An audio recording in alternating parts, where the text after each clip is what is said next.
This is AlexKMalachiOliviaB and Olivia Blazek. A neuron with resting potential has a negative resting potential because there are more positive sodium ions outside of the neuron than positive potassium ions inside. At this state, the neuron is polarized with a negative 70 millivolt charge. Two types of neurotransmitters could land on the dendrites of the resting neuron, either excitatory or inhibitory chemicals. Excitatory chemicals cause the sodium channels to allow sodium ions into the neuron, while inhibitory chemicals do not open these sodium channels. When excitatory chemicals open and sodium ions enter into the neuron, it becomes more positive because of the positive sodium ions. Enough sodium ions must come in to meet the threshold charge of negative 55 millivolts in order for the action potential to flow through the neuron. After the threshold is met, the action potential cannot be stopped as the electrical impulse starts at the axon hillock and goes down the axon.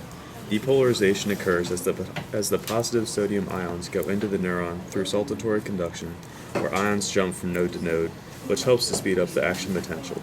Once the action potential involving positive sodium ions leave, potassium ions also leave in repolarization, causing the neuron to become more negative once again. The action potential then reaches the terminal branches, where vesicles carry neurotransmitters to the synapse, where they are released into the synapse between the presynaptic and postsynaptic neuron. These chemicals land on the dendrites on the postsynaptic neuron, where the process begins once again. The chemicals are then released back into the synapse, where they either go back to the neuron they came from in reuptake or are taken away by enzymes.